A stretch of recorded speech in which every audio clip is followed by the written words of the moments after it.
मेहमान है, ये तो इतना तो हमको करना चाहिए ना। बैठने से प्रेस कॉन्फ्रेंस हो जाए। मेहमान को कौन खड़ा रखता है? ठीक है, चलिए दो सब एक ही चीज पहले बताइए, आज की जो मीटिंग है वो किस क्या है, एक पार्लियामेंट्री चुनाव का कुछ एक छोटे मुद्दे थे जो मेरा ऊपर दायित्व था कि मैं थोड़ा सा नॉर्थ ईस्टर्न स्टेट बंगाल और उड़ीसा में वो बिंदु को मैं थोड़ा एक्सप्लेन कर, तो ये काफी इनफॉर्मल था और कुछ बिंदु को टीम को बताना था, मैंने बता दिया और अभी मैं गुवाहाटी लौट रहा हूँ, तो 1 घंटा का ही मेरा जिम्मेदारी। सर, पश्चिम बंगाल में एक जगह पुरुलिया में 3 साधु बर्बरता के साथ पीटा गया, वो उत्तर प्रदेश से आए थे और गंगा सागर जाने का पहले ही उन लोगों को ट्वीट किया गया। क्या देखिए, वो गंगा सागर नहीं गया, वो वापस चले गए। मैंने पुरुलिया का बात में आज सुबह में सुना हूँ, मैं बहुत I am not surprise also. तो ये बंगाल में तो ऐसा ही स्थिति बना हुआ है, तो ये तो कोई नया बात है नहीं, होते ही रहता है। मैंने तो मेदिनीपुर का चुनाव में आया था, बाप रे इतना बड़ो बड़ो पत्थर धाप धाप मारते हैं, रुकते भी नहीं। तो मैंने वो दिन से मैं समझ लिया है कि ये कम्प्लीटली डिफरेंट टेरिटरी है। पत्थर भी इतना बड़ा बड़ा और ऐसा नहीं कि दूर में मारते हैं, पूरा अटेम्प्ट करके मारते हैं। तो इसीलिए यहाँ में पॉलिटिकल हिंसा और खास करके हमारे जो नेशनलिस्ट लोग हो, जिसको आप सनातन का साथ, जिसको आप जिसका एसेंबलेंस है और या जो सनातन को प्रतिनिधित्व करते हैं, उनके लिए ये Bengal is a tough terrain, ये तो सब जानते हैं। तो पुरुलिया में जो हुआ है ये सारे नोट करते रहिए, जनता एक दिन जरूर जवाब भी दे देगी। एडमिनिस्ट्रेशन जो है वो साधुओं के ऊपर आरोप लगाने में अभी व्यस्त। देखिए, हमारे देश में ऐसा नेता है, लोग राम का ऊपर आरोप लगाएगा और बाबर को बोलेगा बाबर निर्दोषी, तो देश का तो यही विडंबना है। सर, जो साधु ने परिवार को छोड़ दिया, सब कुछ छोड़ दिया, तो उनको रातों रात अपराधी बना दिया, और जो अपराधी पहले से ही है वो इनोसेंट बन जाएगा। यही तो विडंबना है। समस्या तो इधर ही है और ये समस्या से हमको बाहर निकालना पड़ेगा कोई ना कोई दिन। आप जो परिस्थिति बोल रहे हैं बंगाल की है और जो आप देखी भी है पहले, क्या लगता है लोकसभा का इलेक्शन सामने आ रहा है, आपकी कितनी सीट्स के लिए आप देख पा रहे हैं कि आप कितने अच्छा कर पाएंगे? मेरा तो लगता है कि लिमिट 35 है।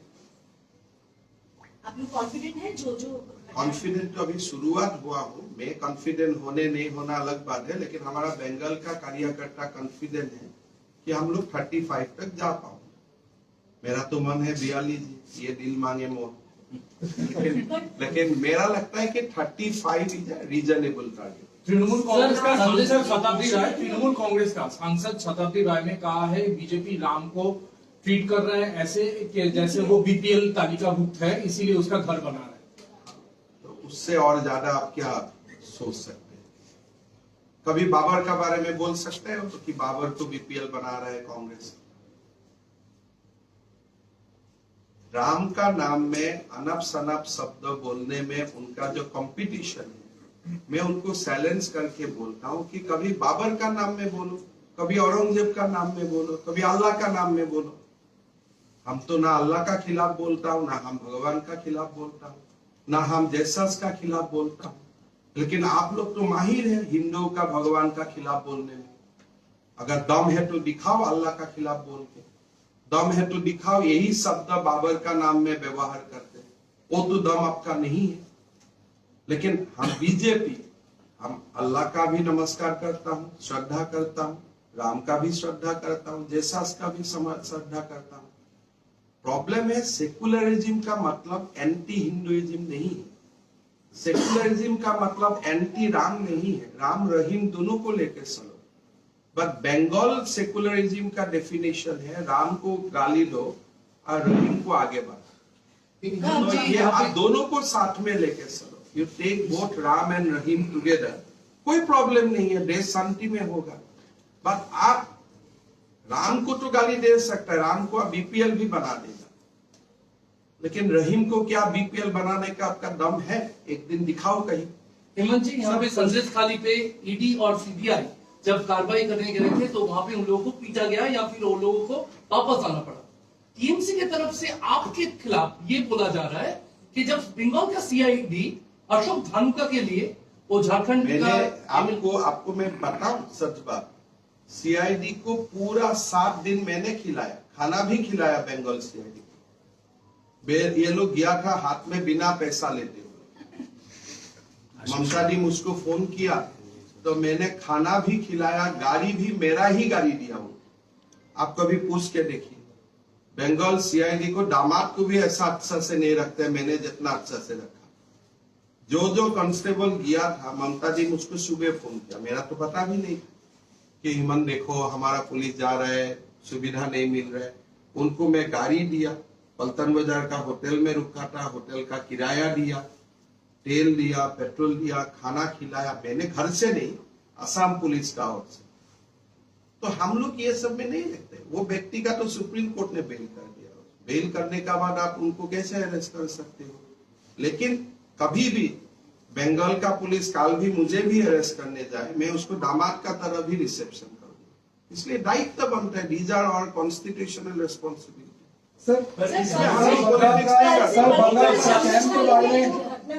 बंगाल का स्कैम के बारे में क्या कहेंगे आप? You are also chief minister of other देखिए, मैं I don't want to comment, इसलिए मैं एक दिन के लिए आया हूँ और सबको मैं दुर्नीति बोल के जाता हूँ। बट जो हाईकोर्ट बोलते हैं वही हम लोग देखता हूँ।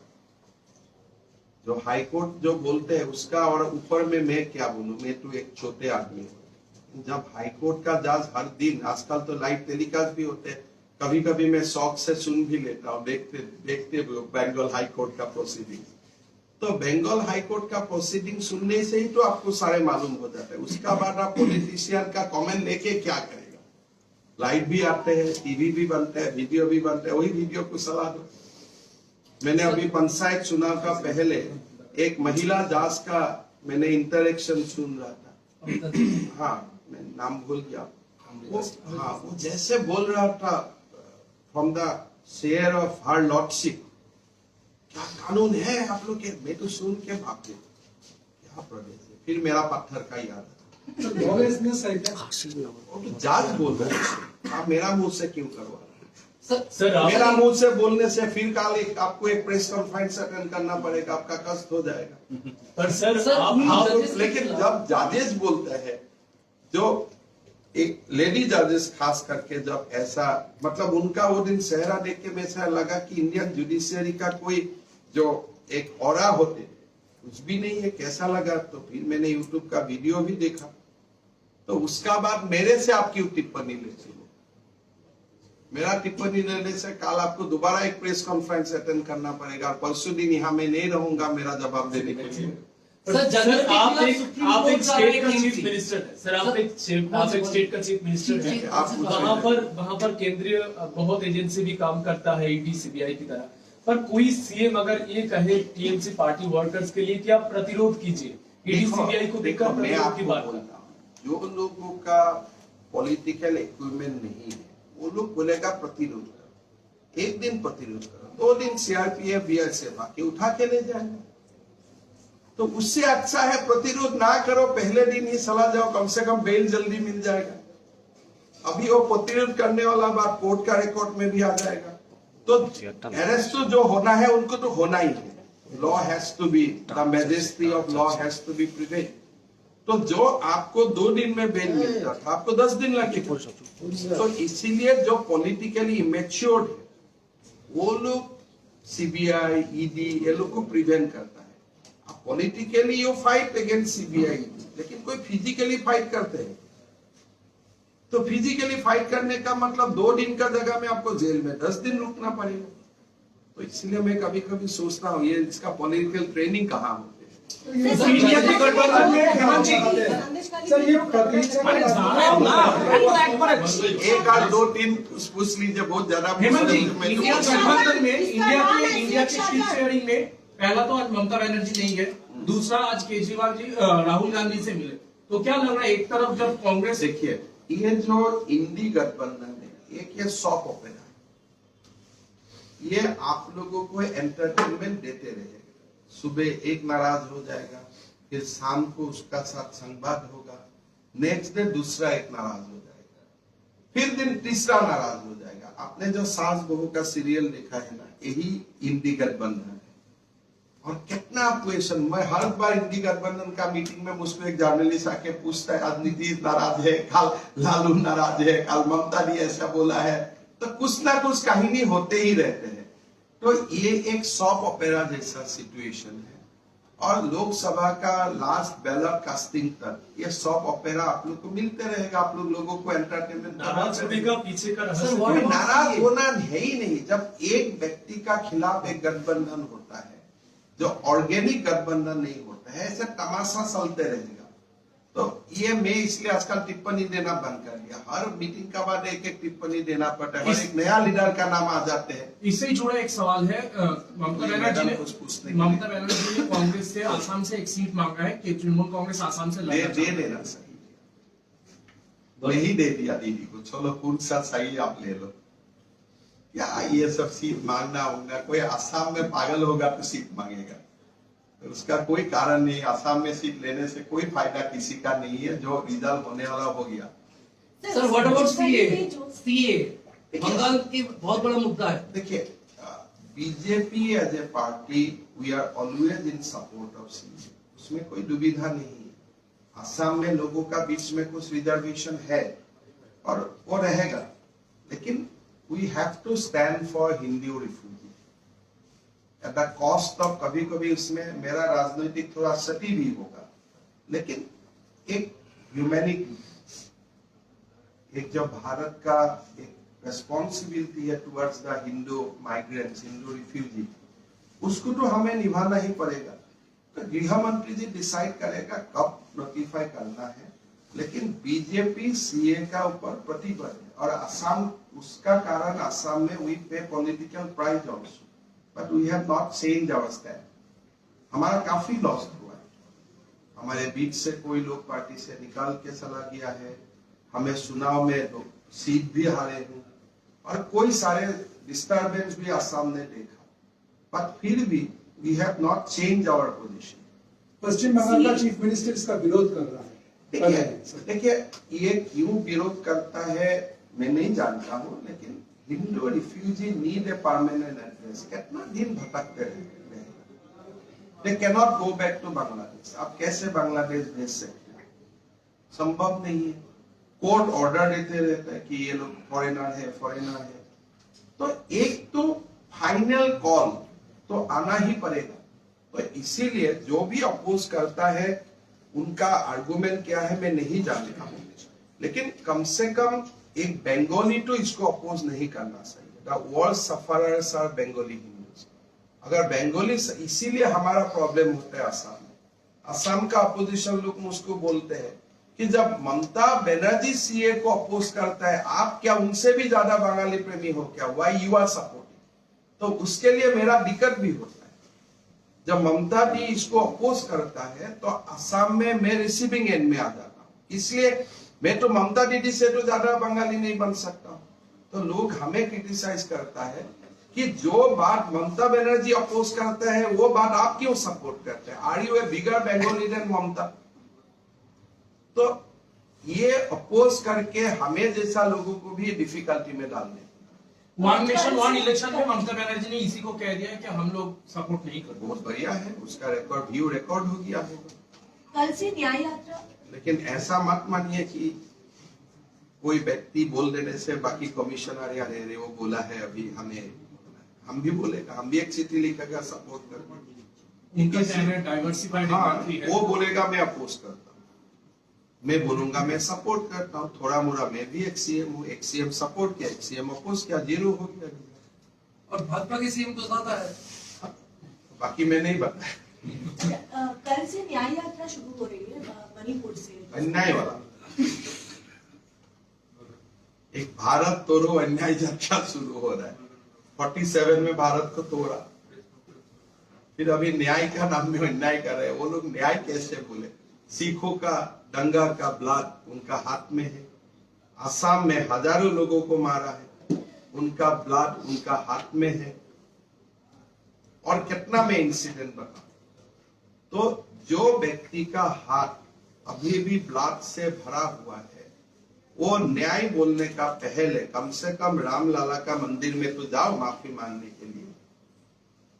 इसको न्याय बोलने का कोई अधिकार ही नहीं है। हमें तो हमारा तो यही सिंपल बात है। असम में आएगा तो मैं पूछूंगा कि 850 असमीज युवाओं को आपने मारा है, आपका नानी ने मारा है, तो कम से कम इसका तो आप जवाब डालो। सर एक क्वेश्चन वो है, संदेशखाली में जो घटना घटी, ये ईडी के ऊपर जो हमला हुआ, इस बार में जो शेख शाहजहां जिसके घर में जाना था, रेड करना था, अभी तक उस शेख शाहजहां को नहीं मिला पुलिस को। 2 अरेस्ट हुआ है, अभी तक शेख देखिए, शाहजहां देश का गृह मंत्री अमित शाह है, पाताल से भी लोगों को ढूंढ के निकालेगा जब जरूरत हो। सर इतना तो आप निश्चित रहिए, स्टेट पुलिस तो कोई चिंता मत कीजिए। देश का होम मिनिस्टर अमित शाह है। कोई लोग अगर पाताल में भी रहेगा तो उनको ढूंढ के निकालेगा जब उनका समय आएगा। अभी उनका जन्म पत्री में कब समय लिखा हुआ है, nobody knows, so it depends on that. Sir Ram मंदिर के चलिए, बारे में एक प्रश्न है। सर राम मंदिर के बारे में, राम मंदिर 22 जनवरी पीएम साहब inaugurate करेंगे। How do you look into this milestone? this is a resurgence of Hindu civilization. This is a resurgence of Sanatana in India. It is not about a establishment or pran pratishtha of a temple. Hindu has got back the dignity.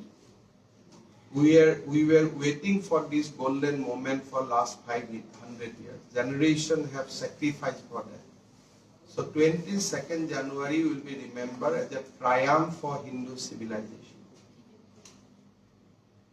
It will be a red letter day for entire Hindus of the world. I want good wishes from our Muslim brotherhood on this momentous day.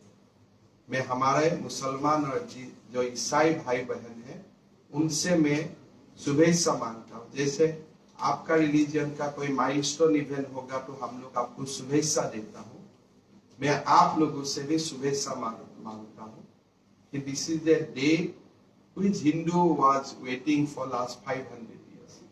So हमारे एक celebration होगा, लेकिन मैं नहीं चाहता हूँ कि ये सेलिब्रेशन खाली हिंदू करे।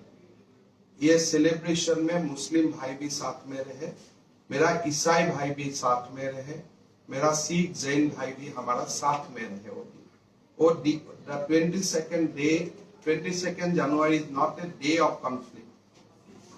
It is a day for reuniting India.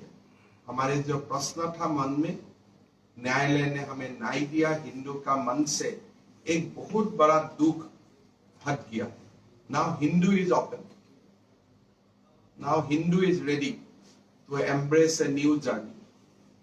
आप लोग भी साथ में आइए, नया भारत बनाइए। चलिए। Thank you.